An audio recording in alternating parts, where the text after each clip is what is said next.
Thank you, Andreas, who's ever the optimist, and I have to say I am ever the pessimist.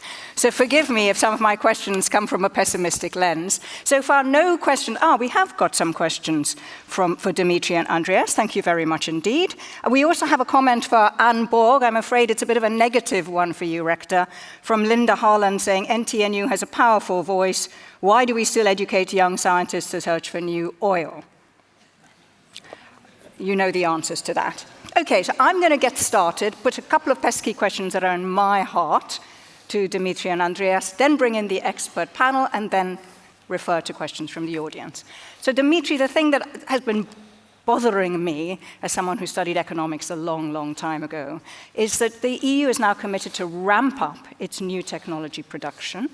You have a sort of target of 40% of net zero production manufactured in the EU by 2030. That's a big increase. But doesn't that go fly in the face of all the principles that the EU has held dear for so long about economic fairness and a level playing field? And you know what I'm saying? This feels like you're tearing up your principles.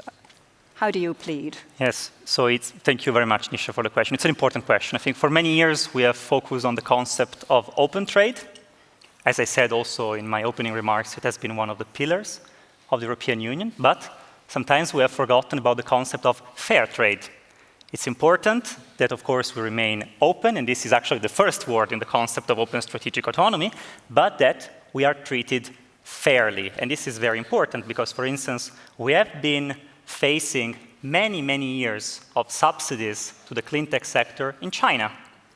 And now there is also an important development on the other side of the Atlantic with the Inflation Reduction Act. You know that as it stands, it might create issues for the competitiveness of our clean tech industry. We had actually a nice analysis done by the European Battery Alliance showing the loss of competitiveness of European batteries. And you also know that the President, von der Leyen, went to the US in order to try to find a deal for Europe to be treated fairly at the same time. So I believe that the package of last week is indeed showing this concept of open strategic autonomy, meaning that we remain fully committed to open trade, to multilateralism, but we're also aware that we need to boost our own strategic capacities wherever we must.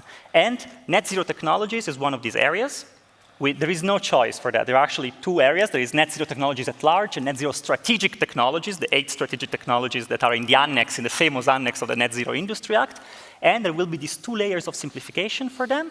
And this is an obligation of effort. We need to work towards this 40%, which someone inside the institution defined, I think, in a very smart way, a good measure of our attainable ambitions.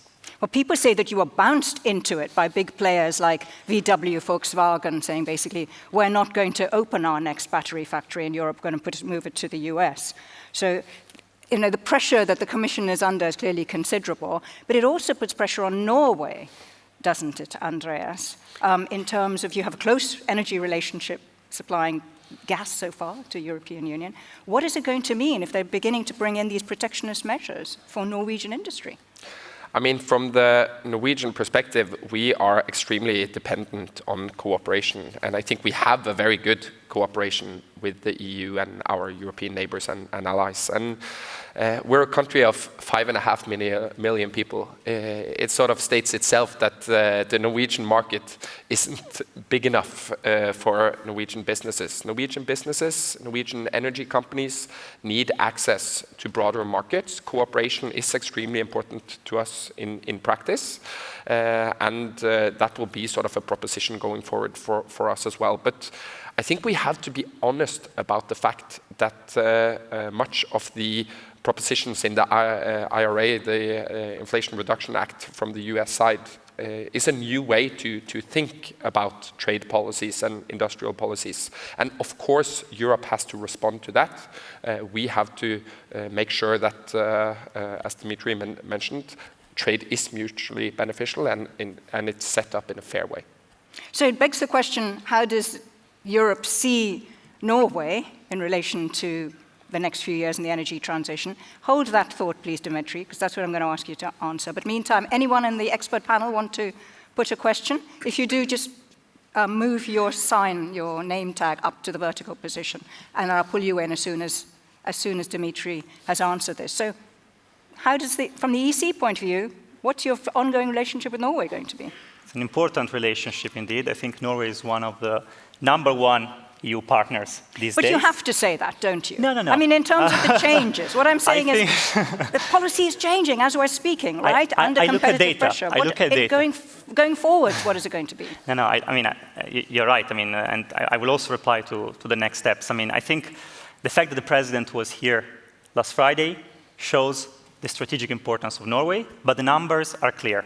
Norway increased its gas production towards Europe, its gas exports to Europe, I think from 78 BCM to 90 BCM more or less. So it's an increase between 9 and 10 BCM. So it has been indeed very important in what I mentioned a little bit during my opening remarks. So in this effort to try to make ourselves free from this strategic dependence of our industry vis-à-vis Russian gas. But what are the next steps? I mean, of course, now we have managed to overcome the winter, but a new winter will be coming. Winter is coming once again, as in a famous series.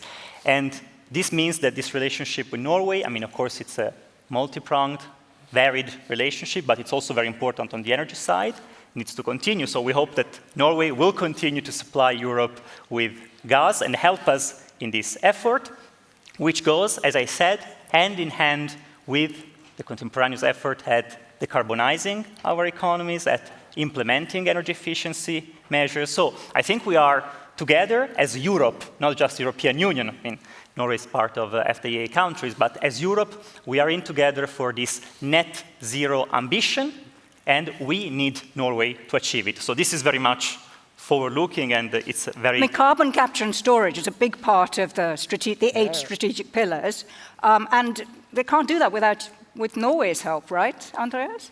Well, we cannot do it without Europe's help either, so this is a very romantic sit-down that we have here. But I think if you look at all the areas going forward, I mean we have the oil and gas and the importance of that today and also going forward in the transition of the European energy system. But if you look at all the new areas that we are working with in Norway, whether it's offshore wind, where the North Sea as a whole is an extremely important strategic area for Europe. If you look at carbon capture and storage, where the first commercial deal between companies in various countries was signed last fall between Yara in the Netherlands and Northern Lights here in Norway. If you look at hydrogen, where we now have a joint feasibility study together with Germany, there are a lot of areas within the decarbonization sectors where we cooperate with Europe and where without successful market development, both in Norway and in Europe, we will never be able to achieve our goals in practice. Thanks, Andreas. Let's have a question. Stephen Gabriel. Yeah. Thanks for the very nice, I don't know if this is on. You need your mic on. Yep. Is it on? How do we do that? Now. A quick tap, possibly? Yeah. Okay, yep. So thanks for the very nice overview. It's quite nice to see.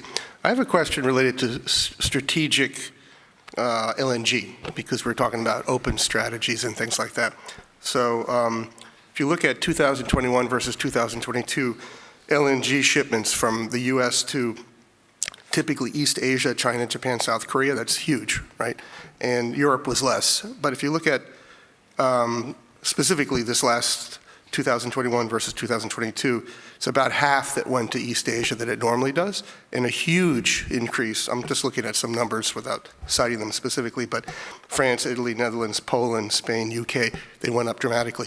What do you see as the strategic balance between East Asia, which is a huge consumer of natural gas, and then the need in Europe for, exports, let's say, from the Gulf of Mexico or other places, from Qatar or wherever. So where do you see the strategy? Thank you. Yes, certainly LNG has been a major component of this difficult journey of freeing us from dependency from Russian pipeline gas. And it's true that a big part of it comes from the United States. So this crisis has also been an occasion to reaffirm the importance of our transatlantic bound. This is not new. With Vice President Maroš Šefčovič, we also went to the US already in March 2021, and then again, actually this year. So it's very important to reaffirm this important link. In the past, LNG was only used marginally in Europe, and now it's going to become a more important part of our energy mix, let's say, also within gas. It's true that there are very important geopolitical considerations here, which are, of course, to be made also by the partners who are providing us with LNG. But, of course, I think we should also continue looking at Asia, at Middle Eastern countries that could provide us also with additional resources. So I think one of the main concepts of this open strategic autonomy is also that we should keep looking for like-minded partners, keep looking for reliable partners that can provide us with what we need while we continue in this difficult but very important journey towards the net zero. I also want to say that when the war started and we realized that our industry was, as someone said, a little bit under drugs, so we were accustomed to this cheap gas coming to our industry, something that is very, very important is that the European Commission has not given up on its long-term goals. Someone said, we have to start reusing coals, we have to renounce to our 2050 climate neutrality. Not at all. We have realized that our long-term goal remains the same. What has changed, because the circumstances have changed, is how to get there. There has been a speed up in some parts, a slowing down in some areas. LNG will be an important component of it. Thank you. Yeah, and so there's some kind of painful compromises that have to be made along the way. Gunnar Eskeland. Both Andreas and Dimitri, one of the things that are difficult in Europe is to create a trust which is required for us to help each other out when there is a shortage of electricity. This is a very difficult task, and I think a conflict, of course, between EU as a kind of sisterhood and the individual states. But how is the EU dealing with this to try to build the trust and make sure that everybody is disciplined? Because, as Andreas said, we, as everybody else, want to have our own users, households and industry, well provided, which means that we are all for solidarity when we have too much and not so much for solidarity when we have too little. When prices go up. How do you deal with this? Yeah, briefly, both of you. Want to go first? I think it's a great question, Gunnar, and I think what you see now in the Norwegian debate is some parties that want to sell electricity to Europe only when we have a surplus of electricity and never else. The problem with that mindset is, of course, that it's easy to sell when you have a surplus, but the other party cannot trust that their energy security is ensured if they cannot be guaranteed to get electricity when they need it in practice. I think the way to build on this, and what is very good with the Commission proposition in a reform and a further development of the European electricity market, is to make sure that it's possible to shield against the most extreme price signals going forward. Because I think the most important thing for consumers, for households, for businesses, for industry, is to know that they can get access to electricity at affordable prices, and then allow the market, the spot price model, to ensure dispatch, to ensure that the market actually function in practice. But giving access to long-term contracts, to the right types of price signals, and to shield from the most extreme effects, I think that is the way to ensure that we keep in place a system that has been very beneficial in ensuring energy security for all. Dimitri? No, I think Andreas explained it very well, and I can only add that the recent history has shown that working together, we are much stronger. There are many examples. At the beginning of the COVID crisis, member states were going in different directions. We all know it. We all realized it. It was in early 2020. Actually, we even wrote it in our communication back in 2020, and it was not going extremely well in terms of health response to COVID. And then, we're talking about proportionality, added value of the European Union these days, and the Commission came with joint procurement of vaccines, for instance. And this was a success story, which saved our continent at large.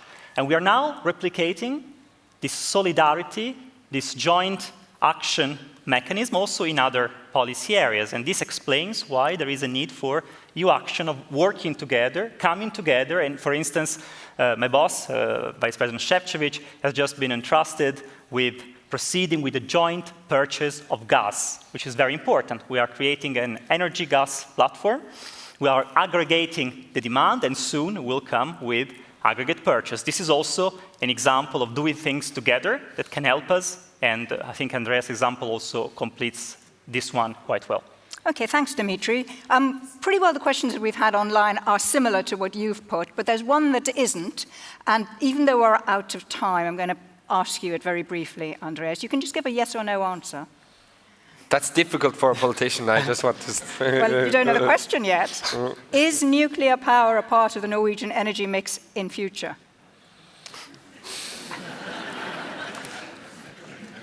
I mean, I cannot say yes or no to that question, but I mean, I think the importance here, and what is the government policy on nuclear power, is that traditional nuclear power plants will never be a part of the Norwegian power mix, and I don't think anyone thinks that as well. Now, if it is possible to deliver on the proposition that small modular nuclear reactors propose, and we don't know that yet. They've never been built, and the first ones will be built in the early 2030s. If it's possible to deliver on that, then I think we will see them as a part of the future Norwegian power system as well. Yes, no, maybe, I think is the answer. Yeah, I'm going to have to stop you there, Andreas, because we're out of time. And you're just going to give us a political answer, aren't you? Andreas, Bjelland, Eriksen, great pleasure to have you with us. Dimitri, Lorenzani, thank you for unveiling all the new policies.